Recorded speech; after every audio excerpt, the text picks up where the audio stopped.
A mother kisses her children goodbye and steps out for what should have been an ordinary evening. Hours turn into days and then weeks, but she never returns. Then a horrifying discovery, her body hidden inside the walls of a home that belonged to a man she once trusted. What happened to Alexis Schuler? How does a loving mother of three go from living her daily life to being found entombed within the walls of someone she knows? What could drive a person to commit such an unthinkable act? We walk through every chilling detail tonight.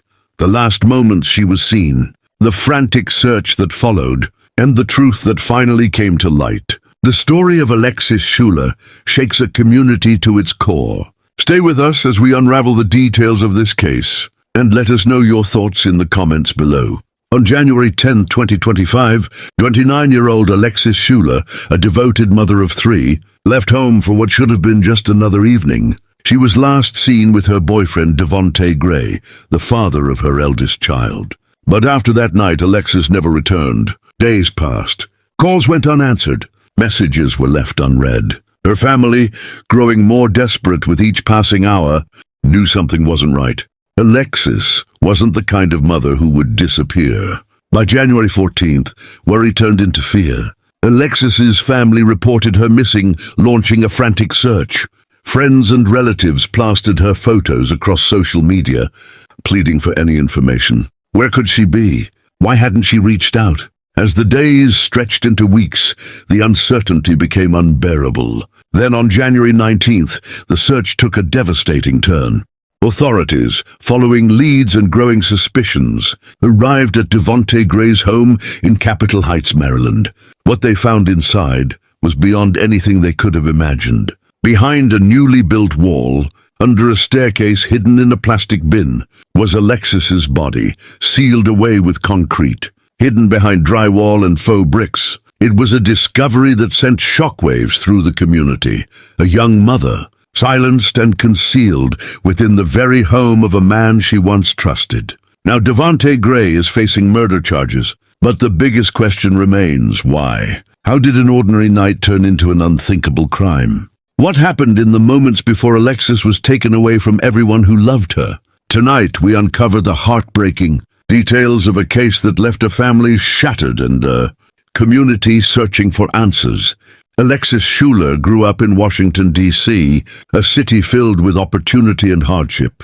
From a young age, she learned the value of resilience. Friends and family described her as warm, loving, and fiercely dedicated to those she cared about. But nothing defined her more than motherhood. Raising three children was no easy task, yet Alexis embraced it wholeheartedly. Her days were filled with school drop-offs, late-night lullabies, and the daily hustle to provide a better future for her kids. Being a single mother came with its struggles. There were bills to pay, long hours to work, and the constant pressure to ensure her children never felt the weight of her worries. But no matter how hard things got, Alexis always showed up. She was the kind of mother who put her children before anything else. Those who knew her say she had a big heart, always willing to help others, even if it meant sacrificing her happiness. Her personal life, however, was complicated. Alexis had been in an on-and-off relationship with Devonte Gray, the father of her eldest child. At first it seemed like love. They shared the bond of parenthood, and for a while they tried to make things work. But beneath the surface, things weren't as they seemed. Frequent arguments and growing tension marked the relationship. In the months leading up to Alexis's disappearance, police were called to Gray's home multiple times due to disputes between the two.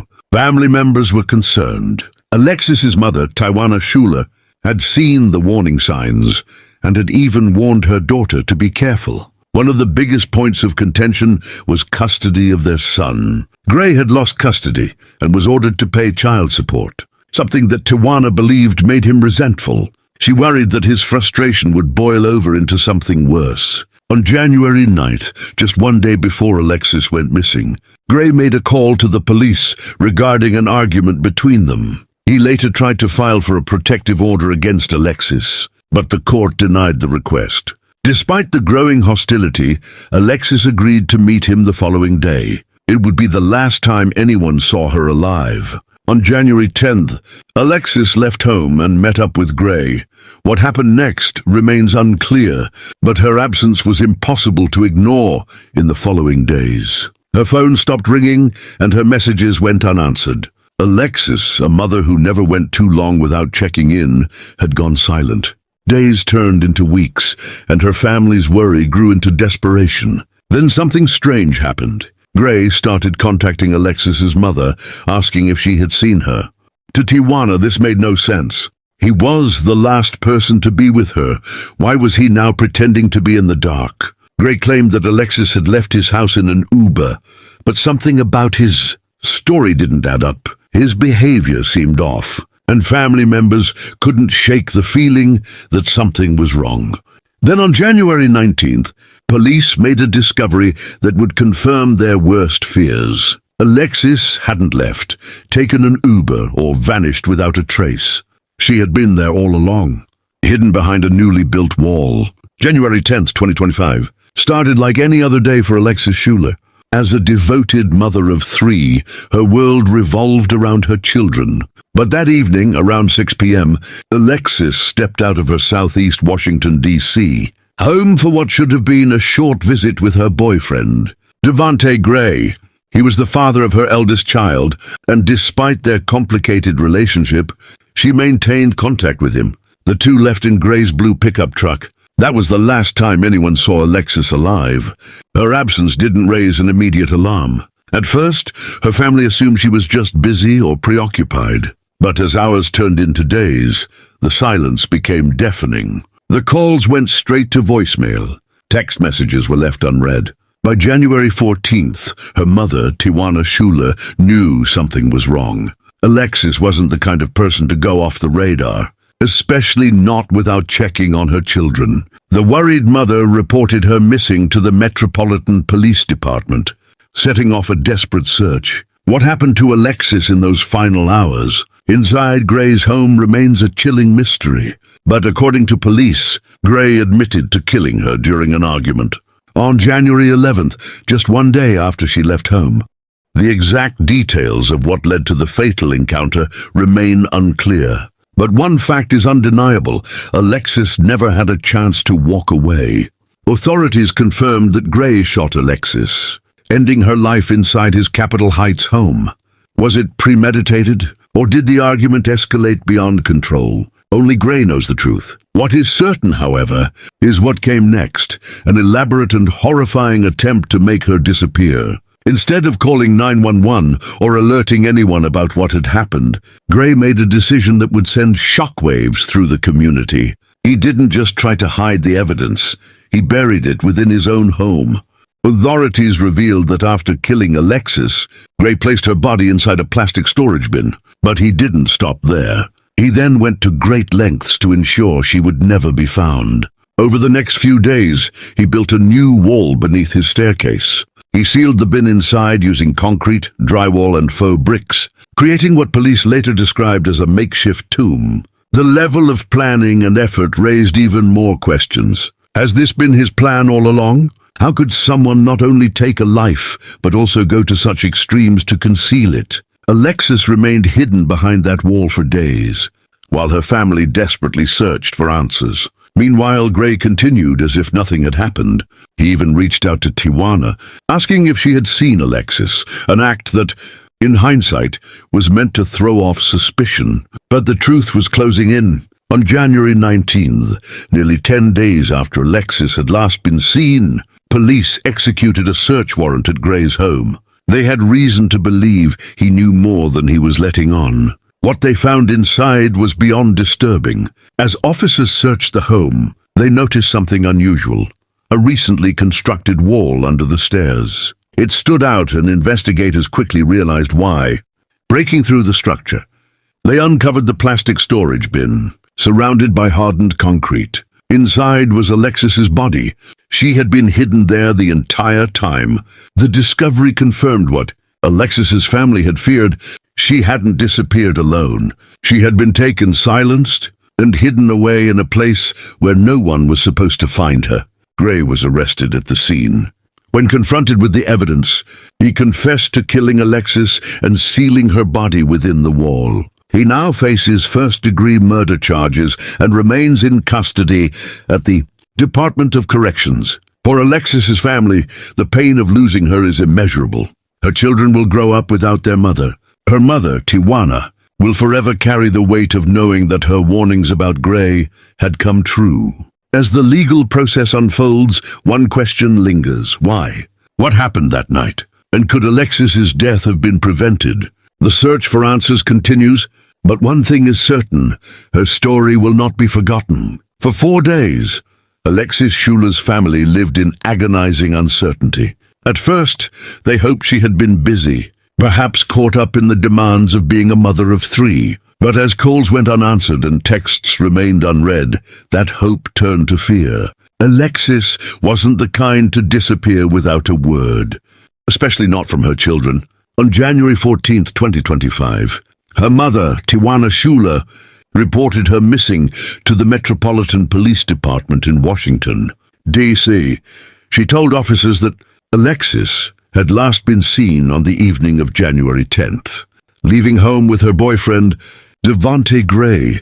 From that moment on, investigators faced a race against time. Police reached out to Gray almost immediately. His response was unsettling.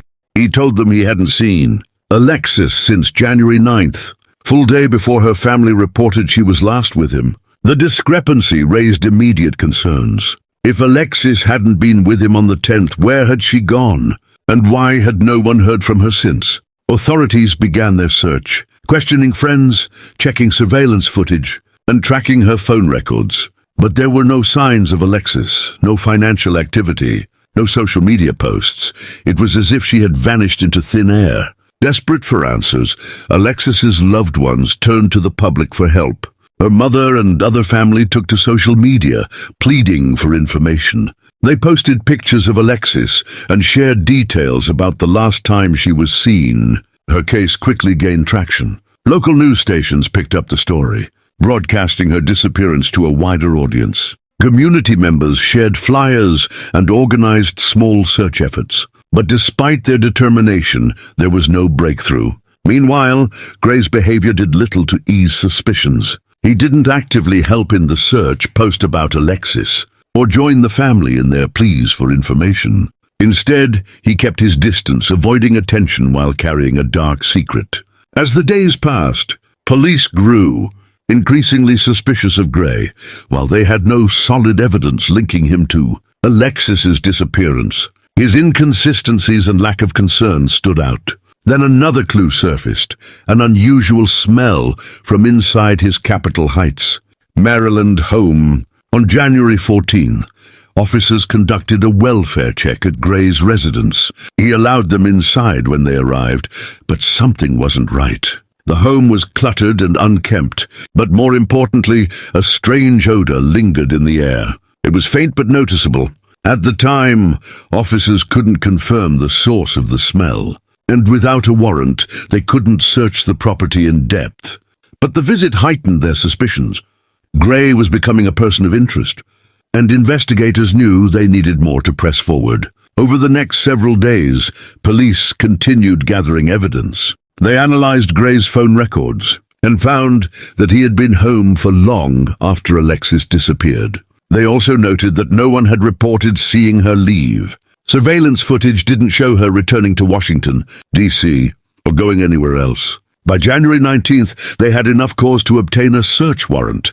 Officers returned to Gray's home with forensic specialists, determined to uncover the truth. Investigators combed through the house, searching for any sign of Alexis. It didn't take long before they noticed something odd: a newly built wall beneath the staircase. At first glance, it seemed like part of the home's structure, but something about it looked rushed, out of place. The paint was fresh, but the edges weren't as seamless as the rest of the walls. It didn't belong. When officers broke through the drywall, what they found was horrifying. Behind the wall, concealed within a plastic storage bin and encased in concrete, was the body of Alexis Schuler. She had been there for nearly 10 days. The room fell silent. Even the most seasoned investigators felt the weight of the moment. The search was over. Alexis had been here the entire time, hidden, in a place meant to ensure she was never found. Gray was arrested on the spot. When confronted with the evidence, he confessed. He admitted to shooting Alexis during an argument on January 11th, and then spending the next several days constructing the wall to hide her body. He was charged with first-degree murder and remains in custody at the Department of Corrections, awaiting trial. For Alexis's family, the discovery confirmed their worst fears. The days of hoping, searching, and praying for her safe return had come to a devastating end. Now their focus shifted to ensuring justice was served. As the legal battle begins, one question remains: why? What led to that final confrontation? And could Alexis have been saved? Her story is one of heartbreak and loss, but it is also a reminder of the dangers of domestic violence. Her name will not be forgotten. The most haunting question in the tragic case of Alexis Schuler is why? What could have led Devonte Gray, the father of her child, to commit such an unthinkable act? What was so powerful that it drove him not only to take her life, but to go to such extreme lengths to hide what he had done? Gray admitted to killing Alexis during an argument, but the details surrounding that final confrontation remain unclear. The lack of a clear explanation leaves room for deeper questions that may never be fully answered. However, based on patterns in similar cases and known elements of their relationship, there are several theories about why this happened. Domestic violence does not always begin with physical abuse. It often starts with control over a person's time, movements, decisions, and even the people they interact with. Many times this control is masked as concern, disguised as love. Though there is no public record of previous abuse in Alexis and Devonte's relationship, the way he reacted after her death suggests a level of possessiveness and dominance. He didn't simply lash out in a moment of rage and then turn himself in. He went to extreme lengths to cover up the crime, encasing her body behind a newly built wall as if he believed he could erase her existence. This behavior is common in cases where domestic violence escalates. In many situations, when a victim decides to leave or assert their independence, the abuser sees it as a loss of control, something they refuse to accept. Was Alexis planning to leave? Was she trying to establish boundaries that Gray wasn't willing to respect? If so, her attempt to regain control over her life may have been the very thing that put her in danger. Jealousy can be a dangerous emotion. It turns love into possession, affection into obsession, and when unchecked, it can lead to violence. Was Devonte suspicious of Alexis? Did he believe she was seeing someone else? If so, was that what triggered the fatal argument? We may never know whether jealousy played a role in this case, but statistics show that many domestic homicides are fueled by it. When a controlling partner feels threatened, whether by real infidelity or imagined, they sometimes react in extreme, irreversible ways. Relationships often strain under financial stress, especially when children are involved. Alexis is a mother of 3, and raising children is not easy, emotionally, physically or financially. Had Alexis and Devonte argued over money? Had she asked for support he didn't want to provide? Was there tension over their child's custody arrangements? In many cases of domestic violence, financial dependence becomes a tool of control. If Alexis was gaining independence or demanding more from Devonte, whether in financial support or parenting responsibility, it could have intensified an already volatile situation. Whatever the reason, something in their relationship broke that night. Gray's actions after the murder suggest a high level of calculation. He didn't panic and flee. He didn't confess immediately. Instead, he took days, possibly even longer, to construct a wall inside his home, hiding Alexis's body as if she had never existed. This behavior is often seen in individuals who believe they can outsmart the system. It's a sign of someone who thinks they can maintain control even after committing the ultimate crime. Did he believe he would get away with it? Did he think he could convince Alexis's family and the police that she had vanished? A man capable of building a wall around a human being is not acting on impulse alone. Gray's behavior following Alexis's disappearance raised immediate red flags. When police questioned him, his story didn't add up. He seemed detached, uninterested in helping find the mother of his child. Unlike Alexis's loved ones, who were frantically searching, posting on social media, and begging for answers, Gray remained distant. He didn't actively participate in search efforts. He didn't plead for her safe return. Instead, he tried to carry on as if nothing had happened, all while living in the same home where her body was hidden behind a wall. When authorities finally confronted him with evidence, he confessed. But his confession came only after he had exhausted every other option, after he had tried to hide the truth, mislead investigators, and control the narrative for as long as he could. Gray's effort to conceal the crime is one of the most disturbing aspects of this case. He didn't just cover Alexis's body with a blanket or hide it in a closet. He attempted to construct a physical barrier between her and the outside world. He placed her in a plastic storage bin, encased it in concrete, and built a wall over it. This level of concealment raises a chilling question. How long had he been planning for this possibility? Had he thought about this before? There are also unanswered questions about how he accomplished this, without drawing attention. Building a wall isn't something that happens overnight. Did he take time off work? Did neighbors hear anything unusual? And most importantly, how did he believe he would explain the sudden construction inside his home? The true motive behind Alexis Schuler's murder may never be fully understood. But what is clear is that this was not a random act of violence. It was deeply personal. Whether driven by control, jealousy, or fear of losing power, Devonte Gray made a choice. He took the life of a mother, leaving 3 children without her love and guidance.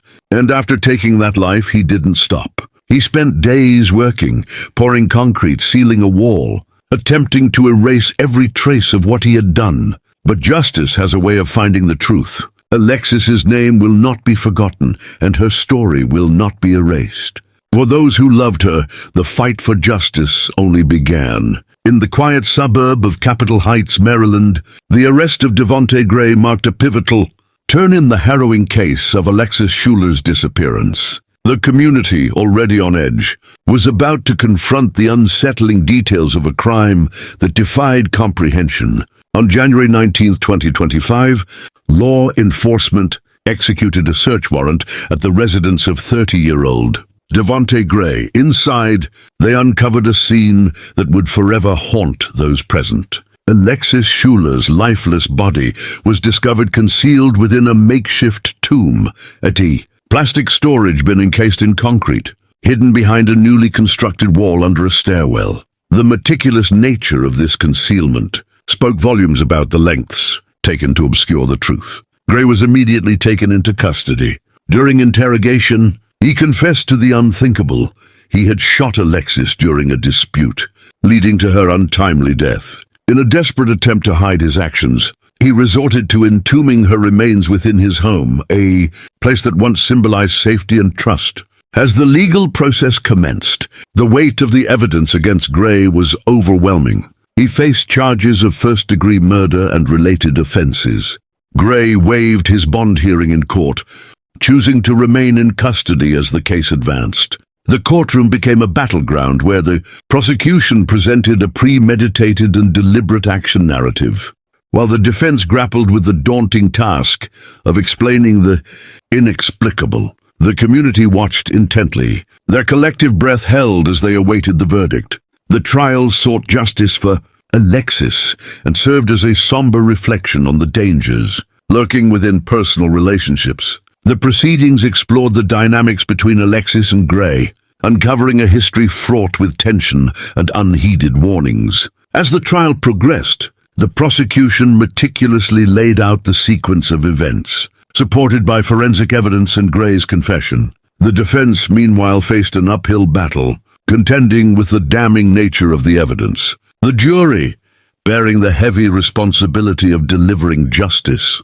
deliberated with the gravity the case demanded. In the end, the court's decision would aim to provide a measure of closure to Alexis's grieving family and send a resounding message about the consequences of such heinous acts. The sentencing would reflect the severity of the crime, ensuring that Gray faced the full weight of the law for his actions. The arrest and subsequent trial of Devontae Gray served as a stark reminder of the fragility of human relationships and the unforeseen dangers that can arise within them. As the community awaited the final judgment, the memory of Alexis Schuler remained a poignant testament to a life cut tragically short. When news of Alexis Schuler's tragic death broke, it sent a wave of grief and outrage across Washington, D.C. and beyond. A young mother, taken from her children and hidden away in the most unimaginable way, had become the latest victim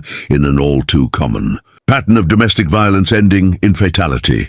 But Alexis wasn't just a name in a headline. She was a daughter, a mother, a friend. And those who knew her, as well as those who didn't, demanded answers. The moment Alexis was reported missing, her family and friends fought tirelessly to bring attention to her case. They posted her pictures on social media, organized search efforts, and pleaded for help from the public. Days turned into weeks with no sign of her, and then the discovery was made. Her body, concealed behind a newly built wall inside her boyfriend's home. The horror of it sent shockwaves through the community. Neighbors who had seen Devontae Gray in passing struggled to reconcile the image of a man they knew with the crime he was accused of. Many asked the same question: how could someone live in a home day after day, knowing that the body of a woman he once claimed to love was hidden within its walls? As the details emerged, social media erupted. Thousands of people shared posts about Alexis, some expressing their sorrow, others their outrage. Domestic violence advocates used her story as a chilling example of how abuse can escalate to deadly levels. News stations aired interviews with her grieving family, their voices filled with pain as they spoke about the hole left in their lives. Alexis's family called for justice, not just in the courtroom but in society. They wanted more protections for victims of domestic abuse, stronger intervention policies, and better support systems to help prevent another woman from suffering the same fate. Candlelight vigils were held in her honor, with community members gathering to mourn and to demand action. Local lawmakers began discussing whether there was more that could be done. Could laws be strengthened? Could more resources be dedicated to ensuring that when a woman tries to leave an abusive situation, she isn't left without options? The case became more than just another tragic story, a wake-up call. Alexis's murder underscored a devastating truth. Many victims of domestic violence never get the chance to escape. Too often the warning signs are there, but they go unnoticed or worse, ignored. Her story forced many to look at the red flags indicating a relationship is dangerous. For those on the outside looking in, it can be difficult to tell when someone is in an abusive relationship. Victims often hide their suffering, either out of fear, shame, or because they genuinely believe their partner will change. But there are warning signs, sometimes subtle, sometimes glaring, that indicate a relationship may not be safe. Isolation from friends and family. Abusers often try to cut their victims off from loved ones, making them more dependent and easier to control. It may be a red flag if someone suddenly stops attending family gatherings, cuts off friendships, or seems withdrawn. Sudden behavioral changes. Victims of abuse may become more anxious, fearful, or overly apologetic. They may avoid discussing their relationship or change the subject quickly when asked about their partner. Extreme jealousy or control. If a partner constantly checks their phone, controls who they speak to, or dictates their daily activities, this indicates an unhealthy and potentially dangerous dynamic. Unexplained injuries, bruises, cuts, or other injuries that a person struggles to explain could be an indicator of physical abuse. If a friend or loved one frequently has accidents or makes excuses for their injuries, it's worth paying attention to. Threats or intimidation. Emotional and psychological abuse can be just as damaging as physical violence. If a partner frequently belittles, threatens, or humiliates their significant other, it can create a cycle of fear that prevents the victim from leaving. The hardest part of abusive relationships is often leaving. Many victims stay because they fear retaliation, don't have the financial means to escape, or have been psychologically manipulated into believing they have no way out. That's why communities, law enforcement, and support organizations must offer resources that make leaving a viable option. Organizations like the National Domestic Violence Hotline, 1-800-79-SAFE, provide 24/7 support for those in abusive situations. Local shelters offer temporary housing and legal advocacy. But sometimes the first step is simply having someone to turn to, a friend, family member or co-worker willing to listen without judgment. Alexis's case became a heartbreaking reminder that domestic violence can happen to anyone. She was a mother, a young woman with dreams, someone who was loved. Her story is not just about tragedy, but the urgent need for change. Her family continues to push for justice, not only in the courtroom, but in the fight to ensure that women in dangerous situations don't feel trapped. As they grieve, they also hope that by sharing Alexis's story, they can prevent another family from experiencing the same pain. The conversation doesn't end here. It can't. Every day, someone lives in fear, wondering if they'll be the next Alexis. The only way to stop these stories from repeating is to listen, act, and ensure that no one feels they have nowhere to turn. Alexis Schuler's death has left a devastating impact on her family, her community, and anyone who has followed this tragic story. As the investigation unfolds, there are still lingering questions that are left unanswered. These questions demand attention from law enforcement and the public, who struggle to understand how someone could end up hidden within the walls of a home where she was once loved. So, what happened to Alexis? Was there something that could have been done differently? And how much of this story remains shrouded in uncertainty? When the details of how Alexis was killed and hidden inside a newly constructed wall came to light, many were shocked by the sheer coldness and effort involved in concealing her body. It wasn't a simple act of violence, it was a calculated, methodical act to erase any trace of her existence. After shooting Alexis, Devonte Gray went to great lengths to hide her body. He encased her in a plastic storage bin, poured concrete over her, and placed her body behind a wall that had just been built in his home. This raises the troubling question, did Devonte Gray do all of this alone? Could someone have assisted him in the aftermath? While there has been no confirmed indication of an accomplice, it's impossible to overlook the fact that it would have taken time, effort, and materials to build that wall and conceal the body so meticulously. Did someone help him cover up the crime? Investigators have certainly been probing every angle, trying to determine whether there was another person involved. Even if their role was as simple as helping Gray move the body or providing him with tools, the disturbing nature of this cover-up suggests that there may be more to the story than we know. A painful realization sets in as Alexis's family mourns.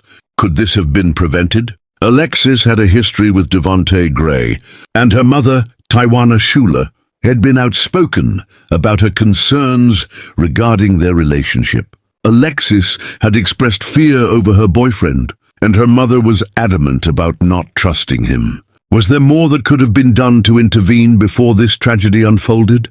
Alexis had 3 children. Her life was full of promise, and the violent end she met came out of nowhere for many who knew her.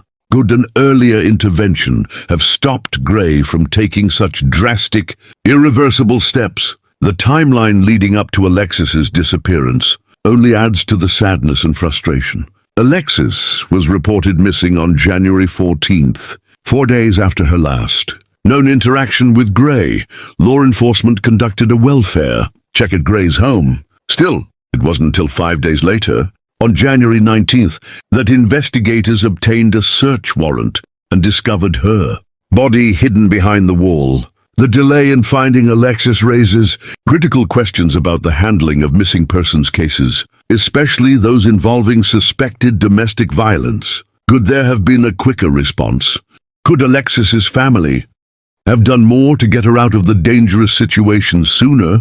These are the tough questions they are left grappling with. in the aftermath of her death. While Devonte Gray has confessed to the crime, claiming that Alexis's death occurred during a violent dispute between the two, the question of what truly led to Alexis's death is still open to interpretation. Alexis had been in a relationship with Gray for years, but as those close to her have pointed out, it wasn't always healthy. There had been past concerns about control, jealousy and manipulation, and her family had expressed concerns about his behavior. Tiwana Schuler, Alexis's mother, repeatedly warned her daughter about Gray, but Alexis seemed trapped in a cycle she couldn't escape. In the months leading up to her death, Alexis may have been planning to leave Gray. Was this the trigger? Domestic violence can often escalate when a partner tries to leave or assert independence, and it's clear that Alexis was feeling the weight of a relationship that was taking a toll on her. She had young children, and leaving Gray might have been difficult. But Alexis may have reached a breaking point. The fight that ultimately led to her death, was it an act of sudden rage or a culmination of years of fear and manipulation? There are many layers to this tragic story, and without a full understanding of the dynamics between Alexis and Gray, we may never truly know what happened that night. Was it a matter of jealousy, revenge, or fear? Or was it something much deeper, something rooted in control, desperation, and years of emotional manipulation? As the community and Alexis's family continue to process their grief, these questions remain. How much of this tragedy could have been prevented? Were there signs of abuse that were ignored or dismissed? And perhaps, most troubling of all, did Alexis know that something terrible would happen to her but couldn't escape it in time? These unanswered questions will haunt anyone who follows this case, as they serve as a reminder that domestic violence is often hidden in plain sight, and that sometimes the worst outcomes are the hardest to see coming. For Alexis Schuler, her death has left more than just a space in the hearts of her loved ones. It has left a mystery that still demands answers. Alexis Schuler was more than just a victim in a crime story.